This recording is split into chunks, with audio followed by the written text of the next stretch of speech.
Dear students, welcome to my online class. I hope you all are well by the grace of Almighty Allah. This is Muhammad Shariful Islam, lecturer BBA Professional, Dunia University College. I am conducting the course named E-Commerce of second year, third semester.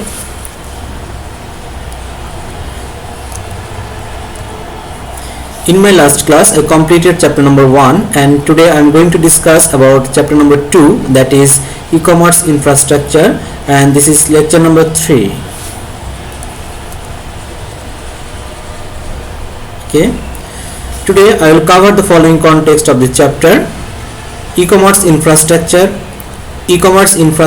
categorization, e-commerce infrastructure components, criteria for choosing e-commerce infrastructure, the internet technology background, the evaluation of the internet 1961 to present, the internet key technology concept, routing internet messages, TCP or IP and packet switching, domain names, DNS and URLs. Okay, first one is e-commerce infrastructure. E-commerce infrastructure is a collection of hardware, software, network, facilities, etc. that you need to run an e-commerce business. অর্থাৎ e-commerce business run করার ক্ষেত্রে আমরা যে সকল hardware, software, network or other facilities এর প্রয়োজন বোধ করি সেগুলোর কম্বিনেশনকে আমরা বলছি e-commerce infrastructure. When you have the right infrastructure, you will have an optimized business performance. অর্থাৎ বিজনেস পারফরম্যান্সটাকে অপটিমাইজ করতে গেলে আমাদেরকে অবশ্যই রাইট ইনফ্রাস্ট্রাকচার চয়েস করতে হবে। Then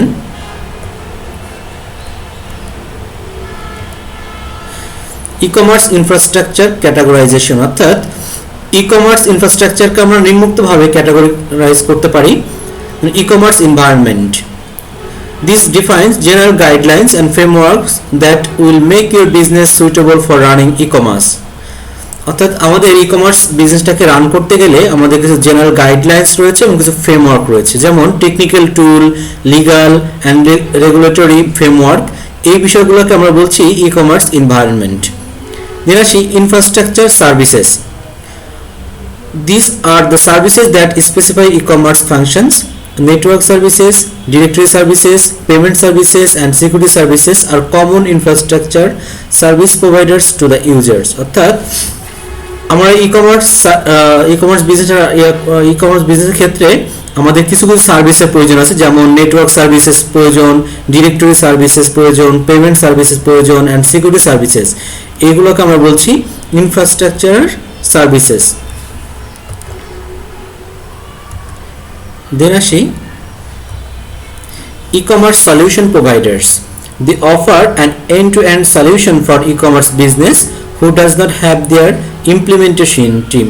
অর্থাৎ যাদের ইমপ্লিমেন্টেশন টিম নেই তাদের ক্ষেত্রে ই-কমার্স সলিউশন প্রোভাইডার্সরা ই-কমার্স বিজনেসে রান করার ক্ষেত্রে বিভিন্ন ধরনের সুবিধা প্রদান করে থাকে।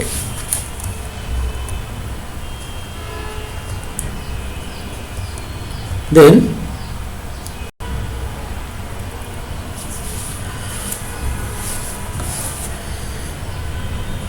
the next one is e-commerce infrastructure components. Okay, there are some main components of e-commerce infrastructure. They are hardware, software and network. First one is hardware. Hardware বলতে আমরা যেটা বুঝি সেটা হচ্ছে CPU, মনিটর, তারপর আমরা যদি বলি যে কিবোর্ড, তাই না, যেগুলো আমাদের নেটওয়ার্কের সাথে আমাদের বিভিন্ন সফটওয়্যারের সাথে কানেক্টেড হয়ে আমরা সেগুলো কিন্তু ইউজ করতে পারি। Okay, hardware does several things, which includes allowing you to connect to your network and have access to the outside world. It allows you to store data, recover and use your data.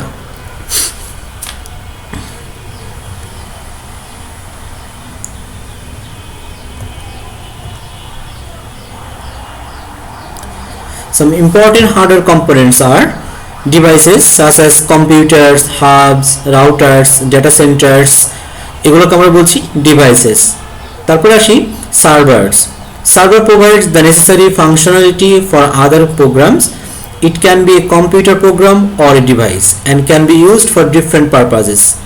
Some common servers are a proxy server, web server, application server.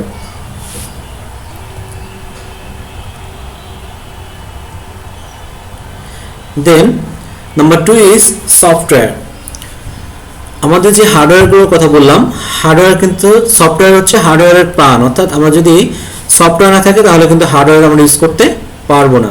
Software components include services like system management tool, analytical tool for estimating your business and service providers, management services, enterprise resource planning, content management and data centers are some software services that help in managing the resources of the company। অর্থাৎ আমাদের কোম্পানির বিভিন্ন ধরনের রিসোর্সকে manage করার জন্য enterprise resource planning, content management, data সেন্টারের প্রয়োজন হয়, যেগুলো কিন্তু ধরনের software.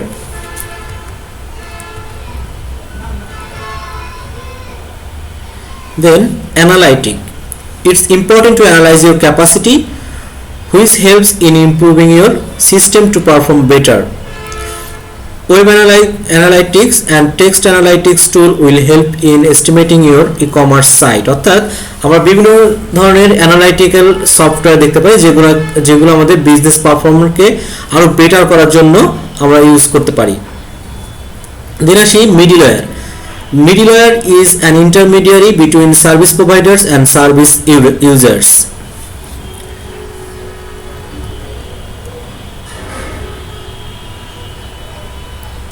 API, an application program interface, is a protocol or a tool for building the software application। অর্থাৎ বিভিন্ন ধরনের সফটওয়্যার অ্যাপ্লিকেশন তৈরি করার ক্ষেত্রে আমরা কিন্তু API-টা ইউজ করে থাকি। It specifies how a software component should interact with each other। অর্থাৎ এটা সফটওয়্যার কম্পোনেন্টগুলো কিভাবে একটা আরেকটার সাথে ইন্টারঅ্যাক্ট করবে সেটা কিন্তু নির্ধারণ করে API।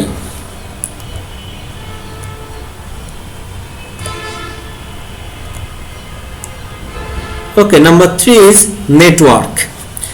Network is the collection of computer devices and computer systems and devices that are linked together using LAN, WAN, CAN, etc. অর্থাৎ আমরা যদি বলি যে লোকাল এরিয়া নেটওয়ার্ক অথবা ওয়াইড এরিয়া নেটওয়ার্ক অথবা ক্যাম্পাস এরিয়া নেটওয়ার্ক, এগুলোর মাধ্যমে যখন বিভিন্ন ধরনের কম্পিউটার সিস্টেম এবং কম্পিউটার সিস্টেম অথবা ডিভাইসগুলো লিঙ্কেজ হচ্ছে, তখন সেটাকে আমরা বলছি হচ্ছে নেটওয়ার্ক। আর যদি আমরা নেটওয়ার্কের সাথে ইন্টারনেটের একটা পার্থক্য তৈরি করি, সেক্ষেত্রে হচ্ছে নেটওয়ার্কটা হচ্ছে ল্যান ওয়ানের মাধ্যমে কানেক্টেড হচ্ছে বিভিন্ন ডিভাইস। আর যদি ইন্টারনেটের কথা বলি সেক্ষেত্রে হচ্ছে globally Internet is a global system to link various types of electric devices worldwide। অর্থাৎ ইন্টারনেট হচ্ছে একটা গ্লোবাল সিস্টেম যেটা বিভিন্ন ডিভাইসকে কানেক্টেড করে। Okay, internet connectivity, establishing the connection between various devices and processor. অর্থাৎ নেটওয়ার্কের মাধ্যমে কিন্তু আমরা বিভিন্ন ডিভাইস এবং প্রসেসের মধ্যে কিন্তু কানেকশনটা তৈরি করা হয়। Firewalls protect your networks from outside attackers. Okay, then load balancer. Load balancing is defined as the methodical and efficient distribution of network or application traffic across multiple servers in a server farm। অর্থাৎ একটা server ফার্মের মধ্যে যখন আমাদের বিভিন্ন application ট্রাফিকগুলোকে বিভিন্ন ধরনের সার্ভারের মধ্যে ডিস্ট্রিবিউট করে দেওয়া হচ্ছে, তখন সেটাকে আমরা বলছি load balancer.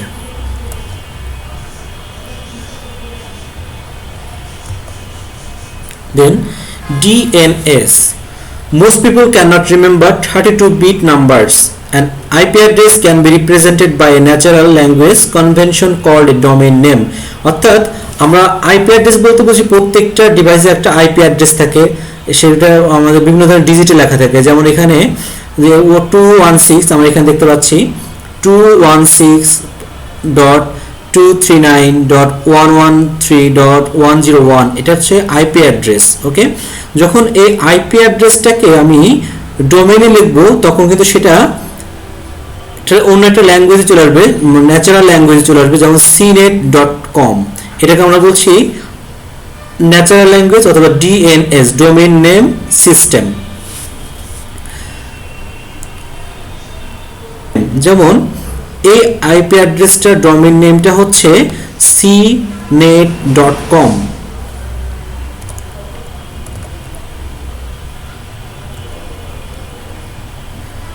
Then criteria for choosing e-commerce infrastructure. Choosing the right infrastructure to match your e-commerce business strategies enables your operation to run efficiently and increase your revenue. Okay. Number 1 is flexibility. An e-commerce environment must be easy to manage for all users.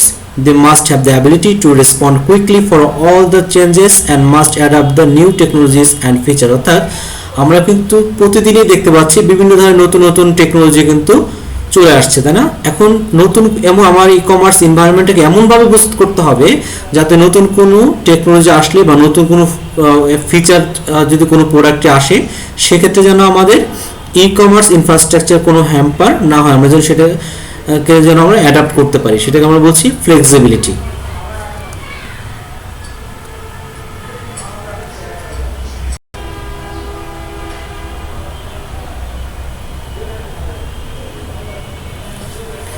Okay, then usability. Usability is an important factor while you are choosing the services for e-commerce platform. When any one of the services fails, it will cause a major effect in delivering efficient performance. অর্থাৎ যদি একটা service ফল করে সেক্ষেত্রে আমাদের efficient পারফরমেন্সে কিন্তু বড় ধরনের hamper করতে পারে। সেক্ষেত্রে আমাদের যখন ই-কমার্স ইনফ্রাস্ট্রাকচার বা বিভিন্ন ধরনের সার্ভিস নিব তখন সেটা কিন্তু আমাদের অবশ্যই ইউজেবিলিটিটা দেখে তারপরে নিতে হবে।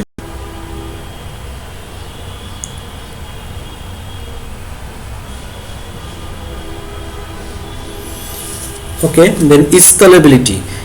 E-commerce grows rapidly where new technology and services get added regularly, so it needs to have an environment that does not collapse during additional services. অর্থাৎ প্রতিনিয়ত কিন্তু আমাদের বিভিন্ন ধরনের টেকনোলজি অথবা এবং সার্ভিস কিন্তু যোগ হচ্ছে আমাদের ই-কমার্সের সাথে। সেক্ষেত্রে আমাদের এনভায়রনমেন্টটাকে এমনভাবে তৈরি করতে হবে যাতে নতুন কোনো সার্ভিস যদি আমরা অ্যাড করি সেক্ষেত্রে যেন এটা কলাপস না করে।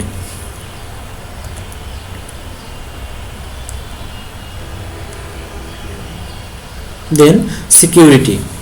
E-commerce business is vulnerable to various sources like hackers, malware, security attacks, etc. Your infrastructure must allow firewalls to protect your e-commerce from network attacks and other paid security services. অর্থাৎ আমাদের বিভিন্ন security ইস্যুগুলো কিন্তু আমাকে ensure করতে হবে e-commerce বিজনেসটাকে আমি choose করতে গেলে। সেক্ষেত্রে আমাদেরকে বিভিন্ন ধরনের সিকিউরিটি সার্ভিসেস নিতে হবে অথবা আমাদের ফায়ারওয়াল ইউজ করতে হবে যাতে করে আমরা বিভিন্ন ধরনের হ্যাকার, ম্যালওয়্যার, সিকিউরিটি অ্যাটাক থেকে আমরা রক্ষা পেতে পারি।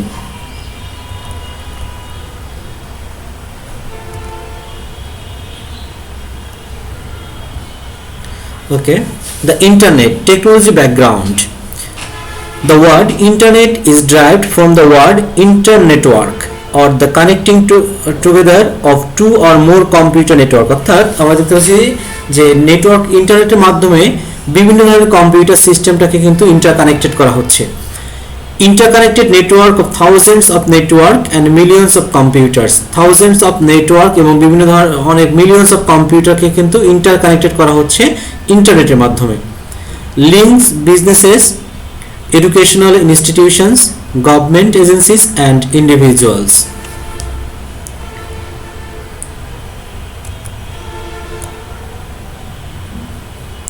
আমরা দেখতে পাচ্ছি যে এখানে বিভিন্ন ধরনের ডিভাইস রয়েছে, তাই না? এই ডিভাইসগুলোর মধ্যে একটা কানেকশন রয়েছে, এটাকে আমরা বলছি হচ্ছে নেটওয়ার্ক। এবং ইন্টারনেটের মাধ্যমে কিন্তু এই ওভারঅল গ্লোবালি সারা বিশ্বের বিভিন্ন যত ডিভাইস রয়েছে বা কম্পিউটার সিস্টেম রয়েছে সেগুলোর সাথে কিন্তু সংযোগ স্থাপন করছে কিন্তু internet.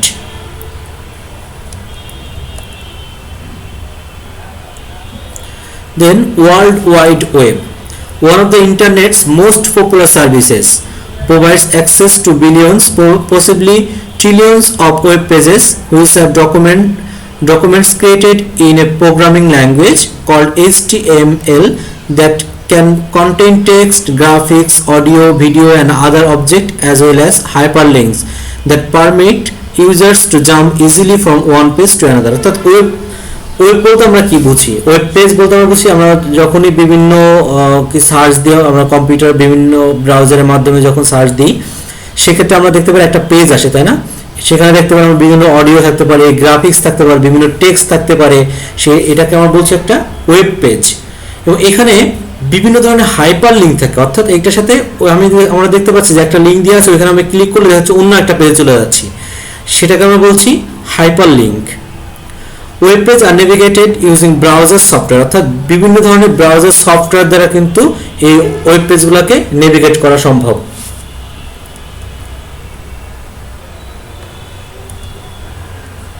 Okay, then the evolution of the internet 1961 to present.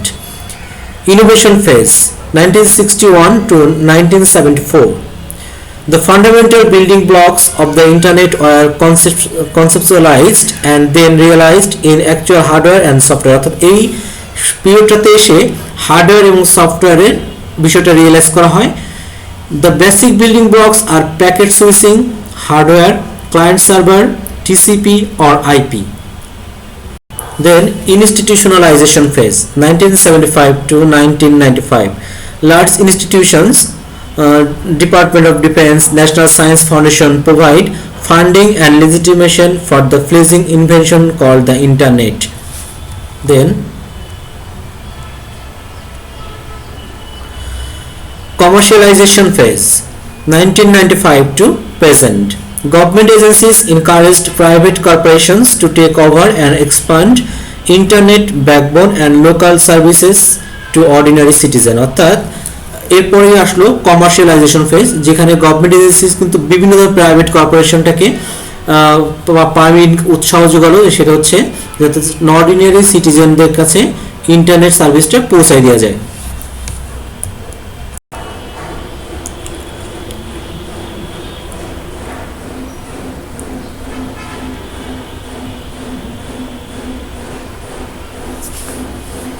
Okay, this is the diagram of the evolution of the internet.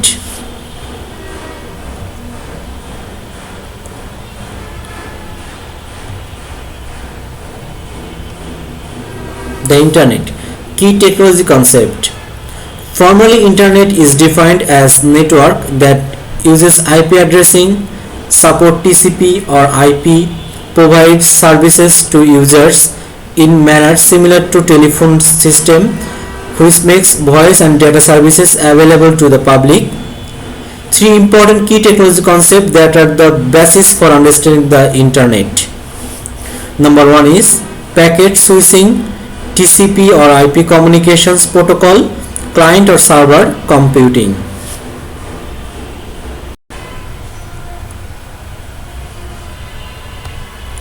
Then packet switching.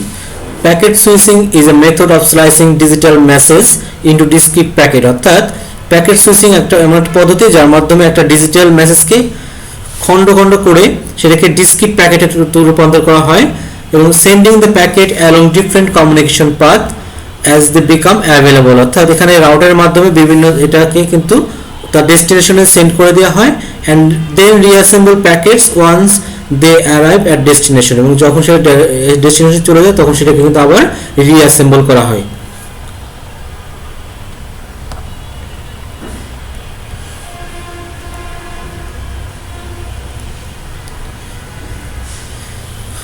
Suppose I want to communicate with you, original text message, যখন এটাকে আমরা বিভিন্ন ইউনিটে অর্থাৎ ডিজিটে আমরা রূপান্তর করি তখন সেটা কিন্তু এভাবে হয়ে যায়। এটা মনে রাখা কিন্তু খুবই কষ্টসাধ্য ব্যাপার।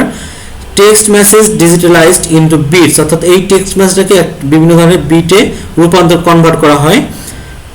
দেন digital bits broken into packet, তখন এটাকে কিন্তু একটা প্যাকেটের তৈরি করা হচ্ছে অর্থাৎ বিভিন্ন ভাগে ভাগ করা হচ্ছে।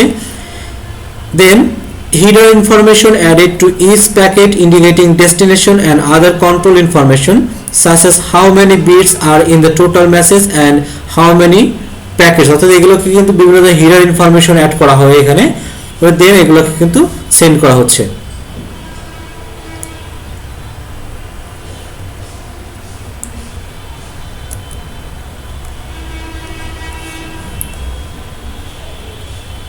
Then TCP or IP.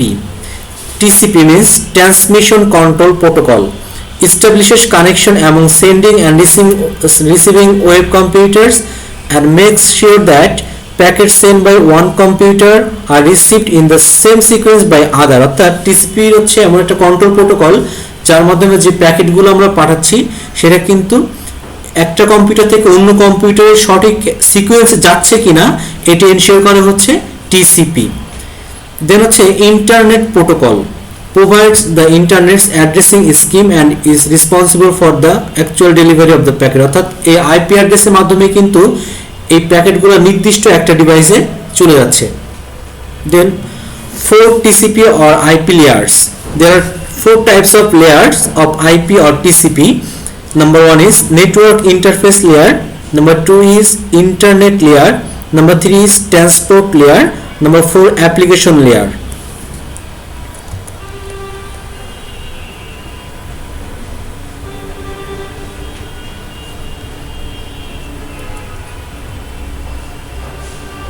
Then routing internet messages, TCP or IP and packet switching, অর্থাৎ আমরা একটা মেসেজ বা একটা প্যাকেটগুলোকে কিভাবে রাউটারের মাধ্যমে রিসিপিয়েন্টের কাছে সেন্ড করা হচ্ছে। ফার্স্ট অফ অল সেন্ডার থেকে বিভিন্ন রাউটারের মাধ্যমে আমরা যে ডিজিটাল মেসেজগুলোকে আমরা বিভিন্ন প্যাকেটে রূপান্তর করেছিলাম সেটা কিন্তু এই রাউটারগুলোর মাধ্যমে রিসিপিয়েন্টের কাছে পৌঁছাচ্ছে। খেয়াল করি TCP or IP breaks data into packet, অর্থাৎ টিসিপি অথবা আইপি কিন্তু ডেটাগুলোকে প্যাকেটে ভেঙে ফেলছে বা রূপান্তর করছে। The packets travel from router to router over the internet, অর্থাৎ ইন্টারনেটের মাধ্যমে বিভিন্ন রাউটারের মাধ্যমে কিন্তু এই প্যাকেটগুলো চলে যাচ্ছে। TCP or IP reassembles the packets into the original whole, অর্থাৎ এই টিসিপি অথবা আইপি নতুন করে কিন্তু যখন রেসিপিয়েন্টের কাছে চলে যাচ্ছে তখন সেই প্যাকেটগুলোকে কিন্তু আবার রিঅ্যাসেম্বল করে আগের জায়গায় নিয়ে আসা হচ্ছে।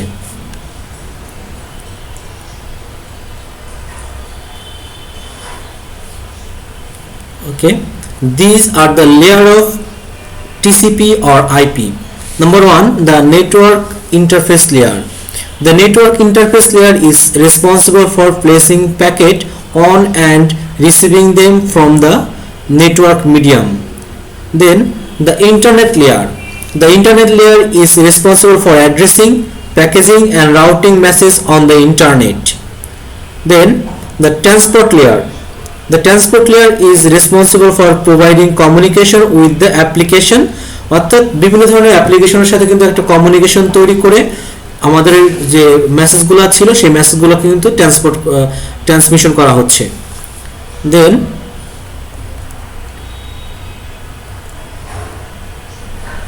the application layer. The application layer provides a wide variety of applications with the ability to access the services of the lower layers.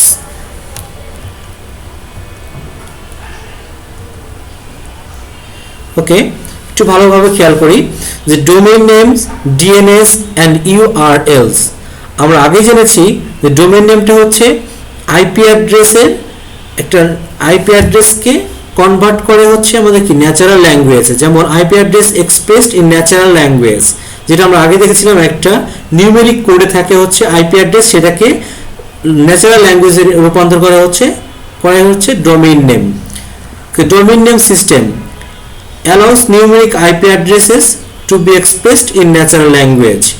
Uniform Resource Locator URL, আমরা এটা প্রতিনিয়তই যখন বিভিন্ন ব্রাউজারে আমরা সার্চ দিই তখন কিন্তু আমরা এইভাবে সার্চ দিয়ে থাকি যে http://www. এইভাবে আমরা কিন্তু সাধারণত বিভিন্ন ব্রাউজারে বিভিন্ন ওয়েব পেজে কিন্তু আমরা এইভাবে সার্চ দিয়ে থাকি, এটাকে আমরা বলছি হচ্ছে URL।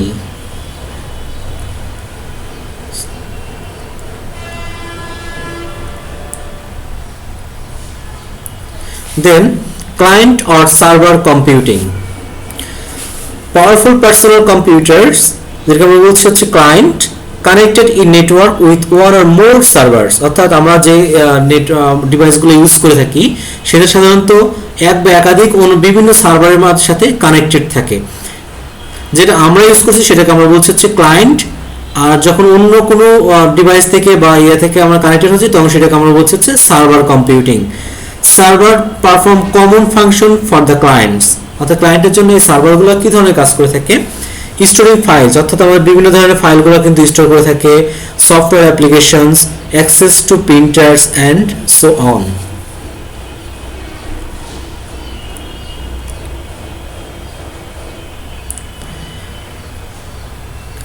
Here we can see that there are the various client here, and this is the server computer and shared database application files অর্থাৎ এখানে কিন্তু বিভিন্ন ধরনের কিন্তু database application ফাইলগুলো কিন্তু এখানে স্টোর করা হচ্ছে, এবং এটা হচ্ছে সার্ভার কম্পিউটার, এবং এটা কিন্তু আমাদের ক্লায়েন্টরা কিন্তু সরাসরি দেখা যাচ্ছে এই সার্ভার কম্পিউটারের সাথে লিংক হয়ে যাচ্ছে, এখান থেকে বিভিন্ন ধরনের শেয়ার ডাটাবেস কিন্তু তারা ইউজ করতে পারছে।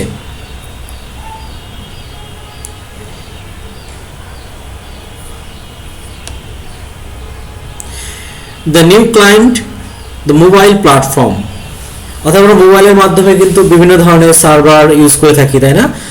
Primary internet access is now through tablet, smartphone, etc. Cloud computing. Firms and individuals obtain computing power and software over internet, public, private, and hybrid clouds. Radically reduces cost of building and operating websites, infrastructure, IT support, hardware, software. আচ্ছা, কি ধরনের risk থাকতে পারে? Organizations become dependent on outside providers অর্থাৎ বিভিন্ন সময় দেখা যাচ্ছে অর্গানাইজেশন বিভিন্ন ধরনের আউটসাইড প্রোভাইডার্সের উপরে তারা ডিপেন্ডেন্ট হয়েছে, যেটা কিন্তু প্রতিষ্ঠানের জন্য খুবই রিস্কি।